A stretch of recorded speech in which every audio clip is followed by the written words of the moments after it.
Yes, to train them so that they can keep our forest. Both the federal government and the state governments are agreeing to the necessity of having state police.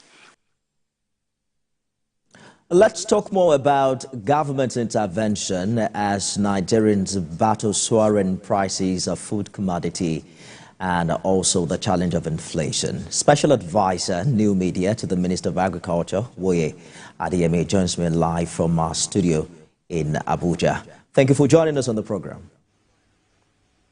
Thank you for having me. Good evening. All right, let's begin with the commodity board proposed by the federal government to regulate the high cost of food. The mandate, we are told, is to assess and regulate food prices. But we heard the president today at his meeting with the governors reportedly advising against price control. Are you privy to how this board is to work and precisely what government's policy is in this regard? Okay, thank you.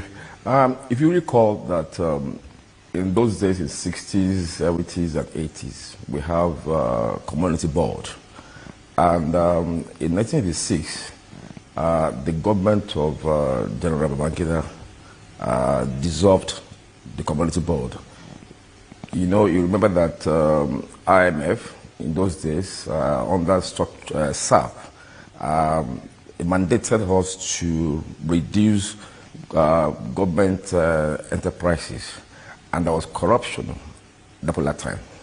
Now, the new community board that we put in place now is going to intervene in terms of food prices. It's going to also have a very strategic reserve for food, and then at the same time, we are going to have a sort of relationship between the farmers and the board, such that the farmers can actually have value for their products. So the difference between 86 and 2024 are very significant in terms of the management of these commodity boards. So I believe that government is in a good position to advance this particular issue, and then Nigerians should be assured that the community board of this present government will work. The community board of this government will not condone corruption. The community board that we're expecting from this government is going to strengthen and make farmers to be happy, to be happy, to be able to have something to do with their lives and their income. So I think it's a good thing. The way you have put it, but I'm sure you are aware that there are also concerns about how foreigners, for instance, access the farm gate and buy directly from local farmers, and how that, significantly seem to impact on the food that is available. The logic is that the country ought to first achieve self-sufficiency in food production before exporting to other countries. What role do you think this has played in the price hike we are currently dealing with? You see, we have food. We have food. And we have the land to cultivate food. And I think like what happened in Kano, or what happened in so many places like Yobe, like Nigeria State, where people were ordering items to make money. But the thing is that we need to produce more. We need to plant more. And then if you plant more, all these issues will be a thing of the past. Now, you see, agriculture is a business. It's not a charity organization. So, in the course of, if you look at Wakot, for example, now, they have farmers like AdGrower system, like more than 5,000 farmers are there. And then if government can decide to encourage so many of these like workouts, so many of them, in so many places, like in Jigawa State, like in Kebbi State, and then we can be able to stabilize the food prices. So we need to expand our production. We need a synergy between Federal Ministry of Agriculture and Food Security and Water Resources, such that we're able to tackle low production. And also, the ministry is also working towards training more extension workers. Because if you look at it critically, if we don't train people, if we don't help farmers, we won't be able to get expected yield. So it's a minor issue that we are on top of it, and then we will tackle it frontally, and then I think within the next 2 months, people should see results of a lower reduction in food inflation percentage. The Minister of Agriculture was quoted to have said that what we're currently faced with is not an issue of food availability, but an issue of affordability. What's the logic here? Isn't the inflation a function of demand overweighing or outweighing supply? How do we wish away the challenge of availability in this situation? No, I think what the minister is trying to say is that, look, there are other factors affecting farming, like transportation, like security. Now, I'm aware that the present government is embarking on CNG buses, and that NMPCL is installing points for CNG gases. So I think I will look at it from this angle, that if you are building a house, you can't be buying ice cream and pizza every day for your children. You must try to save money and then get the house completed. So Nigerians should be patient to allow the CNG buses. These are the factors affecting farming. Key issue is transportation. 2, insecurity. 3, we have to improve our irrigation services, irrigation system, such that we can be able to farm all year round. So if, when the subsidy was removed, you should expect a higher cost of transportation. And then we still also need to, Federal Ministry of Works and the State Ministry of Works be able to fix rural roads, such that from the farm to the market, the roads are okay, the roads are motorable, and that the farmers can be able to move their items from point A to point B. So it's not just to farm, but how do you move your farm goods from your farm in the remotest area to another place, which is a commercial place in town? So I think there are other factors that the Ministry of Agriculture and Food Security cannot control. So we are looking at production such that we cannot ask Federal Ministry of Transportation, Federal Ministry of okay. Yeah. Let me just jump in quickly because I guess a line of thought, but I want us to capture as much as we can, within the short period of time that we have. We've seen the president in his attempt to crash the prices of food items, directed the Minister of Agriculture and Food Security to release about 42,000 metric tons of maize, millet, and other commodities in what they call the strategic reserve, so they can address the issue of rising cost of food. Talk to us about the update with this directive and how it's expected to actually work. Okay, we have actually 52,000 or 53,000 thereabouts. We are releasing 42,000 metric tons for now. And then the Rice Farmer Association also, they are bringing 60,000 metric tons. Now, we are using Nema. If you look at Nema, most governments, local governments, they're always sending Nema things to intervene for them. So Nema has a very comprehensive outreach in Nigeria. So, and then we're also asking DSS to work with Nema such that when eventually it is released, it will be distributed to the people that actually need this thing. And then also, we're not charging for it. It's free. It's free. So Nigerians should be rest assured that this time around, it will reach these people. It will be like COVID-19 palliative. I can assure you that. Mr. Woye, yes. COVID-19 is even far away. You know, under this administration, we've had issues with the Humanitarian Affairs Ministry. We have a rich history of failure as a country when it comes to sharing palliatives. You know, thanks to the fact that we don't have a robust and efficient data system. So you understand why many Nigerians take initiatives of this kind with a pinch of salt. What really are the hopes that we'll probably get it right this time and that this food will get to not just Nigerians, but those who really need them? You will recall that Humanitarian Affairs Ministry, they did an updated database. And that was used in Kogi. That was used in so many places. So, the database we have right now is genuine, and the governors at a point complained against the database, and it has been updated, and ghosts or whatever names have been removed. So let's rest that aspect. We have a database that is working. Now, the Nema, we're going to use Nema database.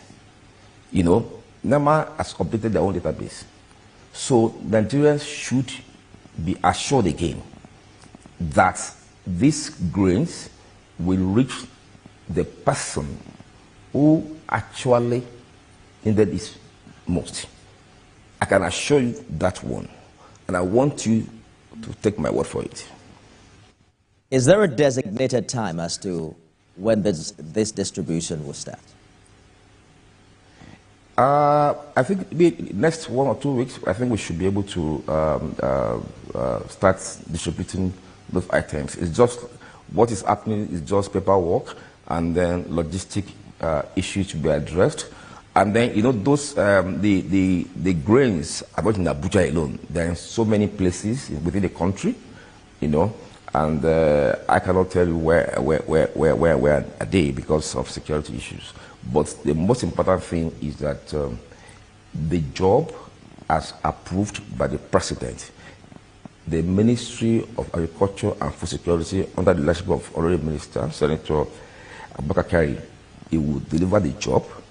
And then Nigerians will, we want NGOs, we want CSOs to also monitor these things and see that the thing will not be diverted. Because we have the possibility as all Nigerians to monitor. Because the people that are going to benefit are not going to be in Abuja, they're going to be in rural areas. So you as a journalist should also monitor it, follow them, like they say, follow the money. Monitor it and see that the thing is not diverted. But I can assure you, the system in place right now, there would not be any single diversion. That I can assure you. Let us discuss some more sustainable, approach to solving this problem. Because at best, distributing food for free is palliative. There's the issue of how double taxation applied to food crops in transit has significantly contributed to the current increase in food prices.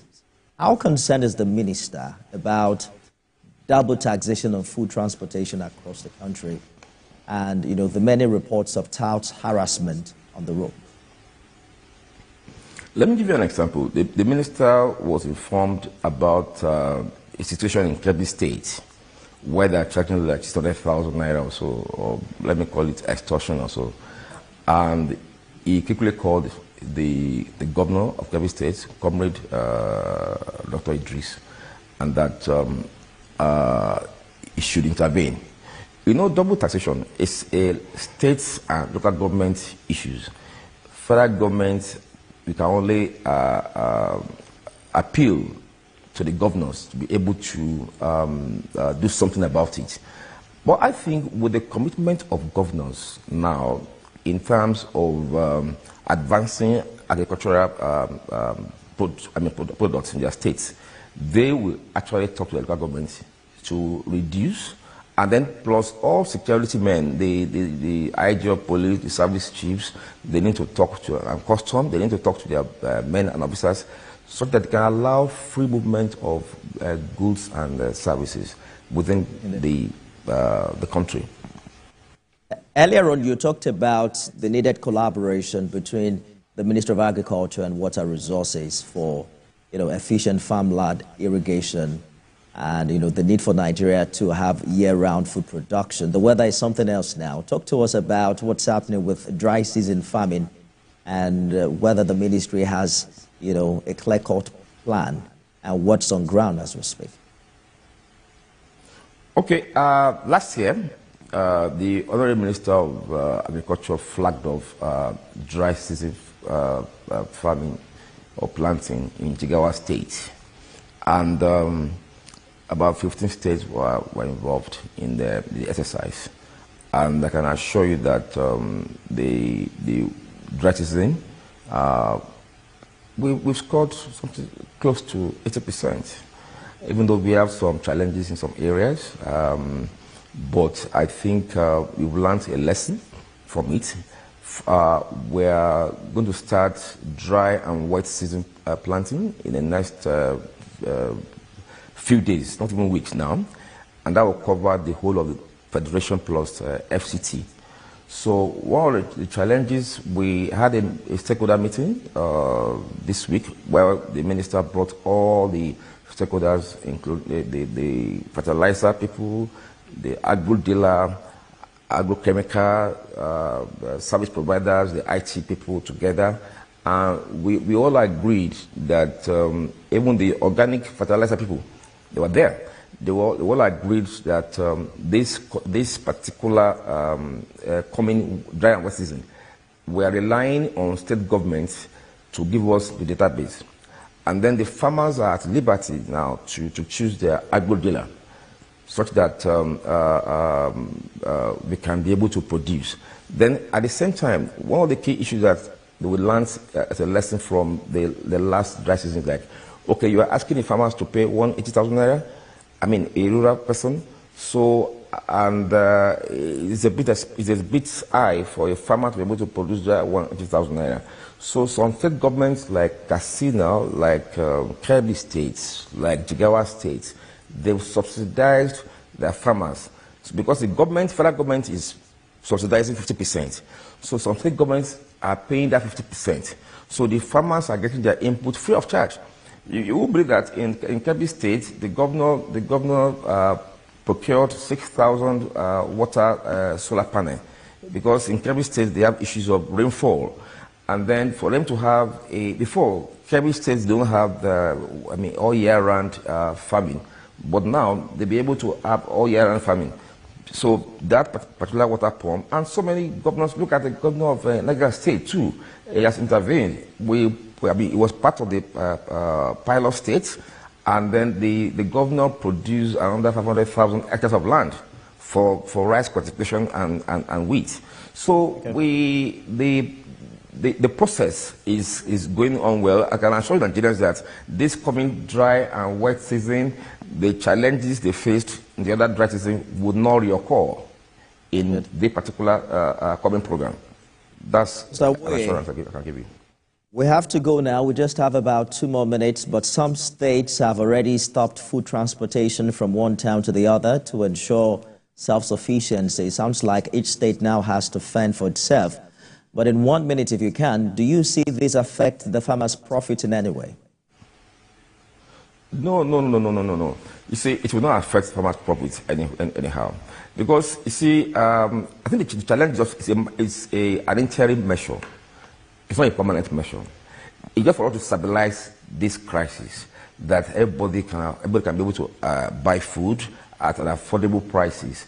So I want to assure Nigerians that this present government is not sleeping as per resolving this crisis, and that give us 1 or 2 months, Nigerians will be able to say, yes, this government has done well.